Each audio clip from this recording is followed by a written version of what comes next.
59 minutos. Buenos días, dominicanos, dominicanas, ciudadanos, ciudadanas del mundo. Julio Martínez Pozo, los comentarios de los temas más importantes en el programa de mayor influencia de la radio nacional, El Sol de la Mañana.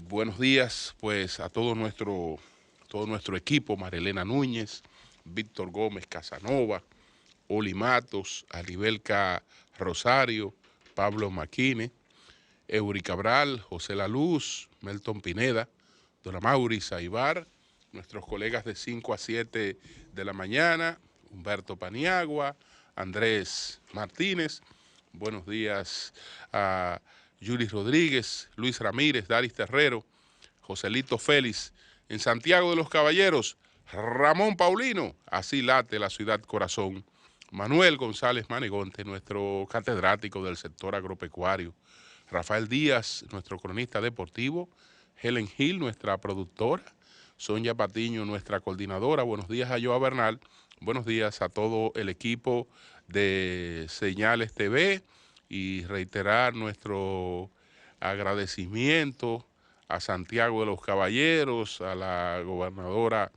Aura Toribio, desde allá hicimos el Sol de la Mañana desde ayer, respaldando esta actividad que se llevará a cabo mañana. Santiago camina por la paz desde el monumento a las hermanas Mirabal, justamente en la conmemoración del Día Internacional de la No Violencia contra la Mujer, que si bien es cierto que el crimen contra las hermanas Mirabal no puede ni debe enfocarse como un feminicidio, porque no fue un crimen de género como apuntaba Manegonte. Si bien es cierto que esto es así, no es malo que un símbolo como el de las hermanas Mirabal pues sea usado en la lucha contra los feminicidios, en la lucha contra la violencia intrafamiliar, que sean pues un referente mundial. Sí, realmente fue un crimen político de una dictadura en un momento ya de desesperación, de culminación, que buscaba de todas maneras tratar de evitar lo inevitable, y resulta que con ese tipo de cosas no se hace más que acelerar el fin de un régimen, y este crimen se cometió un 25 de noviembre, 56, 57 años atrás, pues indiscutiblemente que marcó ya el fin, la etapa final de la tiranía trujillista. Entonces esperamos que esta manifestación, esta caminata que habrá mañana en Santiago, pues cuente con el respaldo de toda la sociedad. Es verdad que estas actividades de por sí no detienen los feminicidios, pero contribuyen a despertar la conciencia, a mantener el estado de opinión que ha de generar las políticas que deben pues darle frente a esta situación, que esas políticas no parten de simples anuncios o de poses buscando determinado posicionamiento. Entonces, mientras andemos así, pues veremos que se hacen muchas cosas de manera aislada, pero con escasa efectividad. Entonces, miren, indiscutiblemente que las declaraciones que ofreció el encargado de negocios, las declaraciones no, él fue el invitado al almuerzo de la Cámara Americana de Comercio al almuerzo mensual de la Cámara Americana de Comercio, el encargado de negocios en la República Dominicana de la Embajada de los Estados Unidos, el señor Robert Copley, que ahora es quien desempeña las mismas funciones del embajador de los Estados Unidos hasta que su sustituta llegue al país. Entonces, hubo tres aspectos muy críticos en lo que él está advirtiendo sobre los principales problemas que caracterizan en estos momentos a la sociedad dominicana. Esos tres problemas son la corrupción, la violencia, la delincuencia y entonces el tercer problema es la mala calidad de la educación. Ciertamente son problemas que todos reconocemos que están presentes en la sociedad dominicana y que forman parte de la lucha cotidiana de esta sociedad por superarse a sí misma. Con el tema de la corrupción, pues el Estado dominicano ha creado muchos controles, se ha hecho un Estado cada vez más transparente. Sin embargo, eso no evita que se cometan actos de corrupción. De hecho, no es que sea la sociedad dominicana la única donde se produzcan actos de corrupción. En los Estados Unidos hay muchos actos de corrupción. La diferencia entre nosotros y un país con mayor grado de desarrollo institucional es que las cosas no quedan impunes, que las cosas tienen consecuencias y a veces hasta en esos países las consecuencias son condicionadas, porque en la República Dominicana los banqueros que produjeron pues una quiebra de la economía, que condujeron a una quiebra de la economía, que produjeron un colapso bancario con sus prácticas de derroche, con sus prácticas incorrectas, esos banqueros pues en la República Dominicana fueron a la justicia, cumplieron condena. Ocurrió lo mismo en Estados Unidos y ni fueron a las justicias ni cumplieron condena.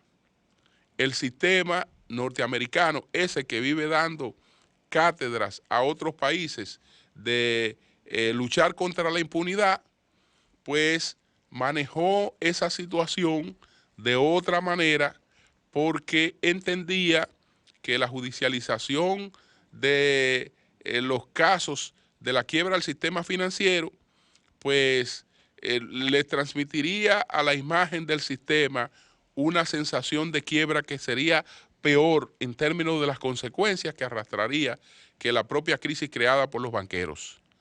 Y entonces lo que se hizo fue tomar dinero de la gente para salvar los bancos, salvar a los banqueros, salvar la economía, y esos señores andan por ahí muertos de risa y tan ricos como siempre. Eso ocurrió en los Estados Unidos. Esos Estados Unidos que pretenden dar cátedra de cómo se combate la impunidad. En la República Dominicana fue todo lo contrario. Ahora, entonces podrá decirse, no, es que aquí si hay políticos, si hay gente de otra naturaleza, entonces los casos nunca llegan hasta el final. Habrá que ver por qué los casos no llegan hasta el final y habrá que ver cuál es el grado de colaboración real para esos fines. En los Estados Unidos, para investigar un expediente, se toman todo el tiempo que sea necesario. Acabamos de presenciar lo que ocurrió durante 3 años con el senador Bob Menéndez. Si el caso de Bob Menéndez hubiese sido un caso de un senador dominicano, En estos momentos, ese señor que habló en la Cámara Americana de Comercio, entre los temas que hubiese citado de manera directa, estuviera el del ejemplo de impunidad de la justicia dominicana, porque una persona acusada de corrupción resultó que no se le pudo probar los hechos de lo que le imputaban y resultó absuelto. Resultó absuelto. Pero eso acaba de ocurrir en los Estados Unidos de América con el senador Bob Menéndez. Le cambia a usted el nombre a lo del senador Bob Menéndez y le pone el nombre de cualquier senador, sobre todo de algunos de esos que son predilectos para los ataques políticos y para una serie de objetivos políticos, y entonces nosotros fuéramos aquí un espejo de impunidad. No, no se trata de ser un espejo de impunidad. Se trata de que aquí y en Estados Unidos no solo debe producirse acusación contra las personas, no, deben producirse expedientes.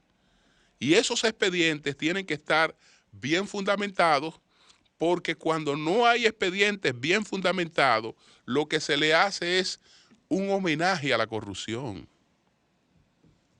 Se le hace un homenaje a la corrupción. Entonces, ellos que tratan sus asuntos con tanto cuidado y que cuando están haciendo una investigación sobre un caso se pueden tomar años hasta que encuentran las evidencias y hasta que pueden judicializar el caso de manera efectiva,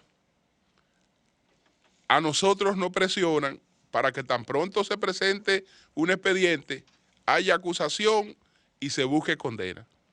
Pero resulta que las cosas se caen. Y aquí tenemos el ejemplo de el caso de Brecht, que estalló a final del año pasado, uno de los mayores escándalos de corrupción en términos de la dimensión que tomó, pero cuando usted va a ver la calidad del expediente, es una cosa, pues, que no guarda relación con todas las expectativas que se creó la sociedad dominicana con relación a eso. ¿A qué va a pasar cuando eso vaya a juicio? Algo parecido a lo que ocurrió con Bob Menéndez. Algo parecido. Y entonces, ¿es que somos malos los dominicanos? ¿Es que somos especialmente corruptos? No, porque en Estados Unidos ha ocurrido eso y ellos no son especialmente corruptos. No, no, no, no. Lo que se requiere son buenos expedientes. Son buenos expedientes. Son investigaciones reales. Es que usted no puede decir, por ejemplo, que una persona administró 4.000 millones de pesos para la construcción de una obra importante. Y entonces cuando estamos hablando de cualquier acusación contra esa persona, resulta que la acusación que solemos hacer es que esa persona defalcó 4.000 millones de pesos. Bueno, pero esa fue la totalidad de los recursos que ese señor manejó. Entonces, si él defalcó, si él desvió 4.000 millones de pesos, la obra que tenía a su cargo no está ahí. La obra no está hecha. Ah, usted sabe qué es lo que pasa. Que mañana cuando tomamos un expediente y viene un ministerio público que a la mayoría de lo que tenemos en este país lo que le encantan son las poses, entonces hace un expediente acusando a esa persona de que defalcó 4.000 millones de pesos, resulta que cuando eso se lleve a la justicia, esa persona sale absuelta. ¿Por qué? Porque es imposible que si manejó 4.000 millones de pesos, se haya robado los 4.000 millones de pesos. Entonces, una justicia responsable se dedica a hacer una indagatoria real y ahí puede determinar que de los 4.000 que manejó, hubo un desvío de tanto en función de la investigación y ya eso sí es una acusación concreta. Pero eso es realmente uno de los problemas que hemos tenido y parece que la cantidad de experiencia no nos ha hecho levantar los pies en ese en ese sentido. Acojamos esta parte como un llamado autocrítico, no puede verse como un asunto de injerencia, porque esta persona no está produciendo unas declaraciones en pasillo, se le invitó a una conferencia en la que está hablando de las relaciones entre ambos países y del Tratado de Libre Comercio entre ambos países y el impacto que ha tenido esos países. Está hablando del crecimiento económico del país, que lo alabó, el crecimiento económico del país, y entiende que el país pudiera tener un mayor nivel de desarrollo si estas cosas, estas tres cosas que hablaba en principio, le damos otra salida. Entonces asumamos esto en términos autocríticos. Lo del Tratado de Libre Comercio, pues lamentablemente ha sido muy desventajoso para nosotros, y somos el único de los países de la región de Centroamérica, de los que estamos en ese grupo, porque en ese club es que nosotros estamos, que en 10 años que ha cumplido el tratado, hemos tenido un descrecimiento, hemos tenido, digamos, un comportamiento negativo en torno al crecimiento de nuestras importaciones, de nuestras exportaciones hacia los Estados Unidos. Las importaciones sí le hemos incrementado mucho, pero las exportaciones han estado en descrecimiento. Hasta Honduras tiene 2.5 más de exportaciones a Estados Unidos. La República Dominicana está en menos 1.5 y algo, 10 años después. Y eso sí es un desafío que nos toca a nosotros, porque no debemos estar culpando a los otros de nuestros problemas. Somos nosotros los que no hemos tenido la capacidad de hacer lo que tenemos que hacer para colocar eso en otra dimensión. El sol de la mañana, el sol de la mañana. Miren, señores, hay varias mentiras que se extraen con facilidad de la campaña de la que fue objeto la sentencia 168-13, que ahora, con lo que ocurrió recientemente en el altar de la patria, se pretende reeditar. Y es importante que estemos empoderados de algunas informaciones para que podamos ver a veces personas que a usted le parecen muy elocuentes y de cierta credibilidad, repetir mentiras que son fácilmente desmontables. Una de las cosas que más se dijo en este país y fuera de este país, cuando se produjo la sentencia 168-13, es que este país había proclamado una constitución en el 2010 y que con la decisión del Tribunal Constitucional estaba aplicando de manera retroactiva esa constitución para desnacionalizar a miles de dominicanos. Eso es absolutamente falso, porque la decisión que se estaba cuestionando no fue adoptada en la sentencia 168-13. Es decir, el problema de definir quién es residente y quién es transeúnte o está de tránsito, eso no se definió en la sentencia 168-13, que es el eje central de todo el debate. Porque el eje central de todo el debate está en que la República Dominicana es el único país del mundo donde se alega que una persona puede estar en tránsito y generar derechos. Aunque todas las constituciones nuestras lo advierten desde el año 1929, que la condición de tránsito no da el atributo de la nacionalidad. Fíjense en Estados Unidos. a ningún dominicano ni a ninguna persona que esté en Estados Unidos, mire, puede tener 10 años, puede tener 20 años, puede tener 30, puede tener 50, pero a ninguna persona que está en Estados Unidos se le ocurre decir que es residente en los Estados Unidos. Si no es residente en los Estados Unidos, porque la residencia en los Estados Unidos es una condición legal. Es decir, si usted tiene mucho tiempo viviendo en Estados Unidos y usted no ha conseguido la condición de residente, usted no es residente por más tiempo que tenga en los Estados Unidos. No. La residencia es un estatus legal y el tránsito es otro estatus legal, y en los países nada más se está de dos maneras. O usted es residente o usted está en tránsito.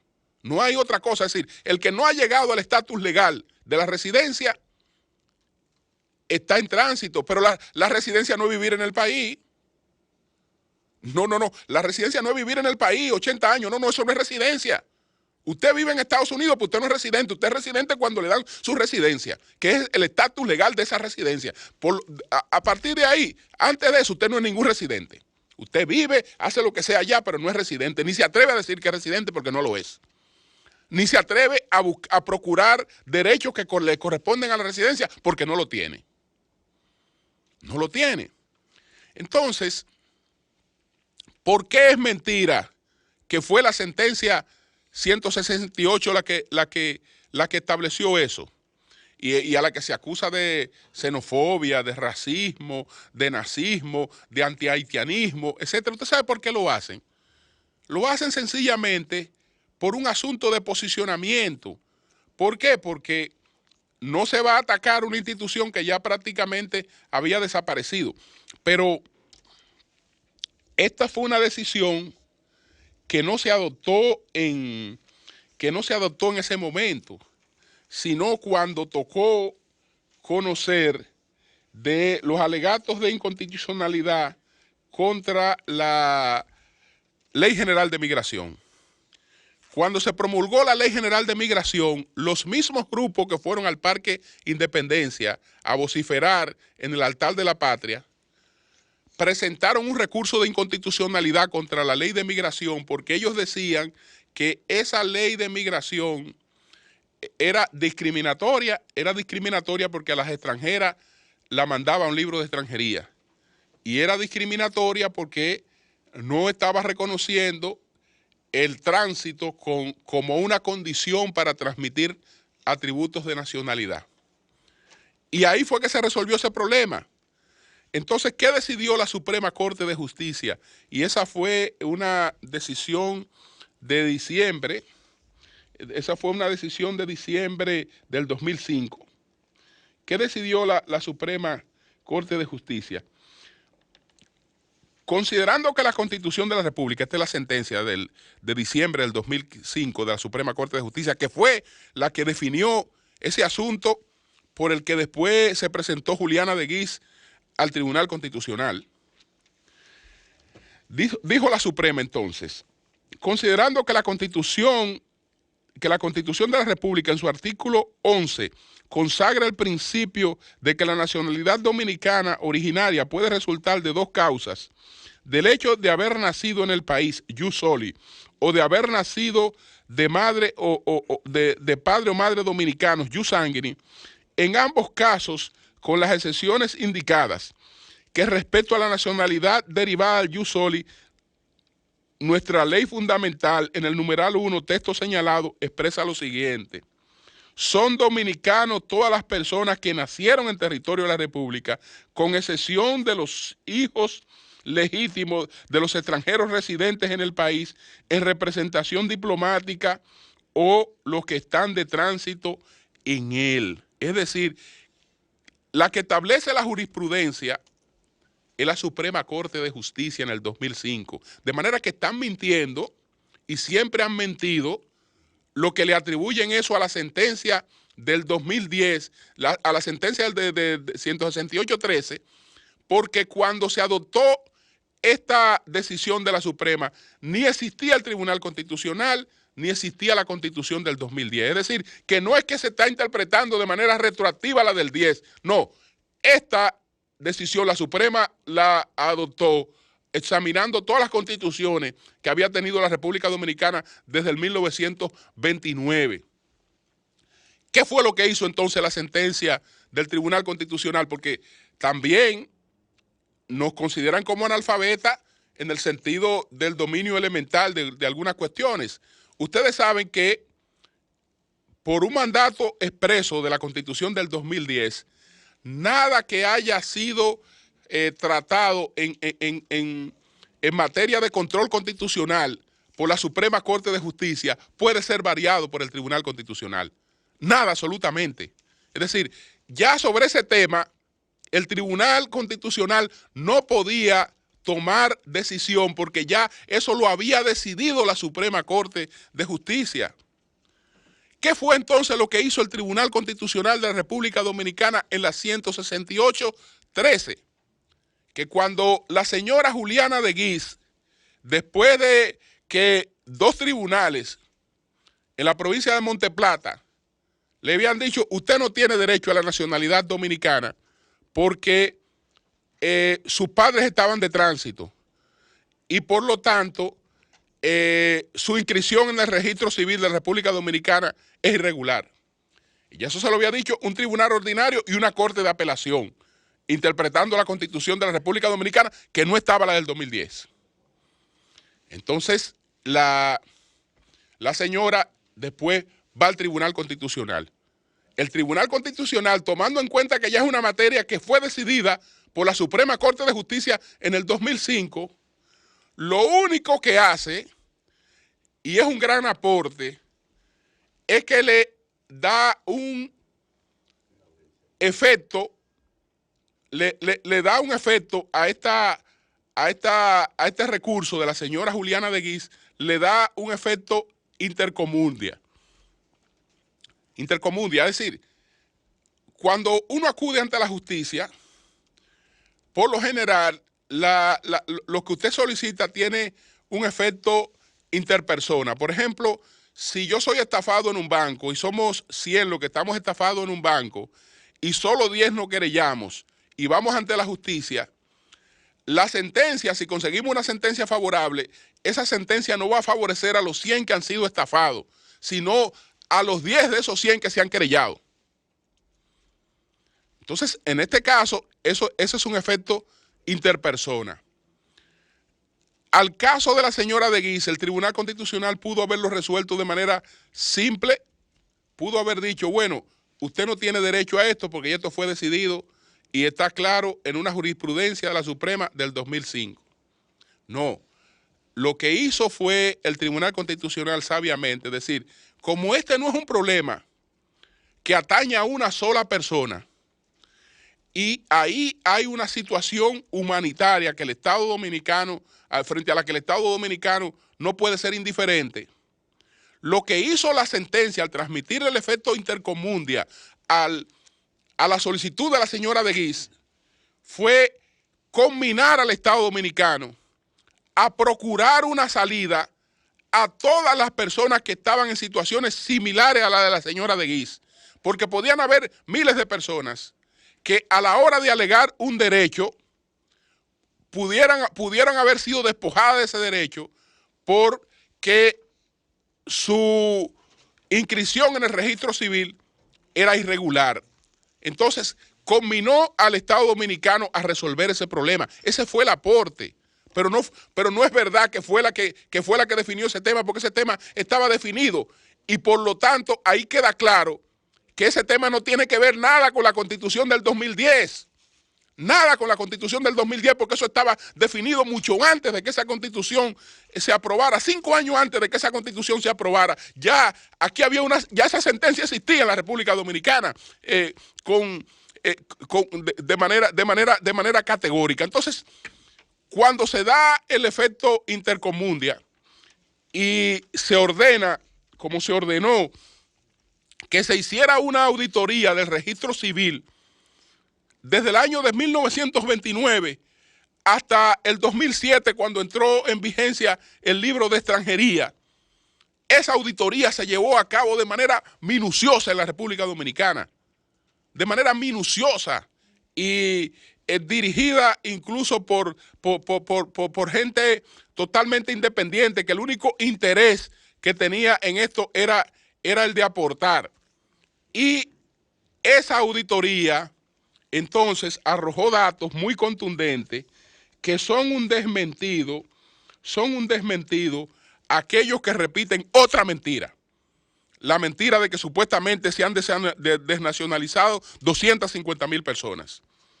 ¿Usted sabe cuál fue el resultado de esta? Vamos a buscar los resultados. Miren, se revisaron 53,827 libros.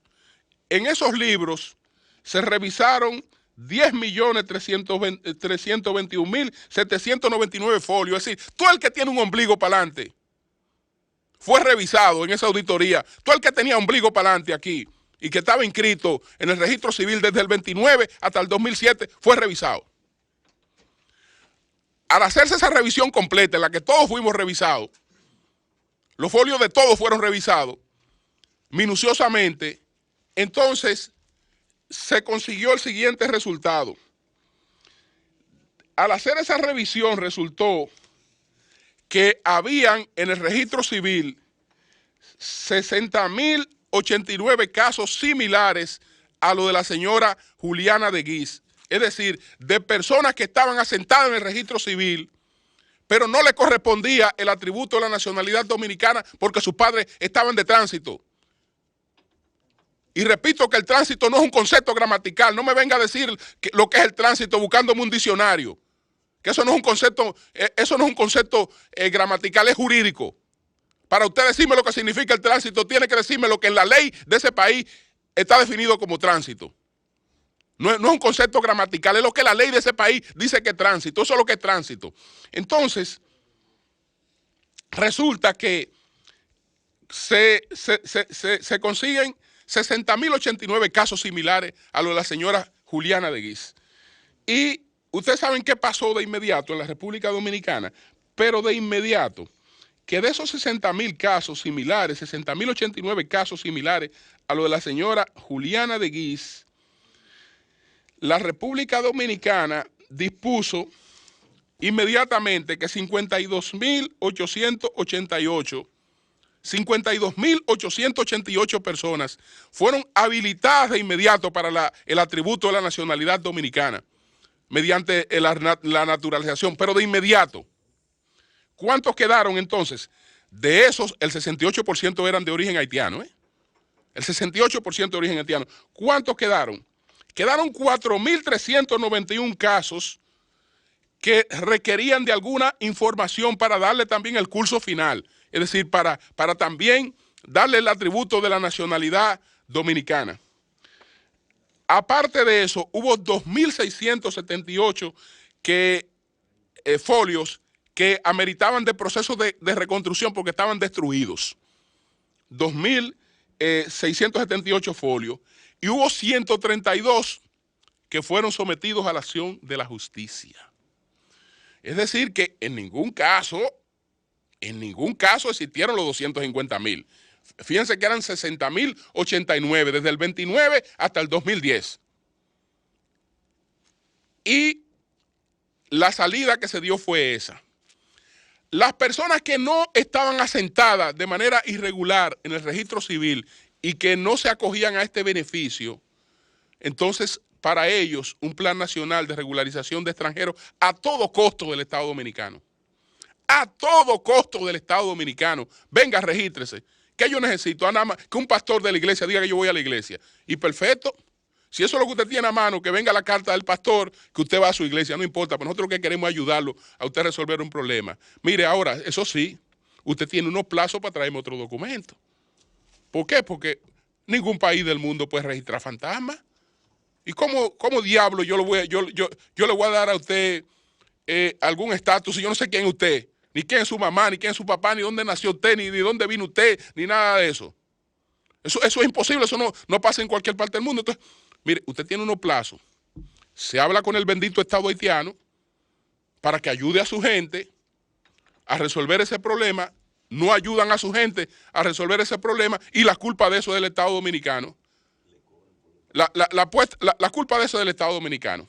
Entonces, la verdad, señores, es que tenemos que estar preparados, pero hay una serie de informaciones que evidencian claramente todas las cosas inexactas que se han estado planteando en este debate y las mentiras expresas que se han estado pues repitiendo una y otra vez.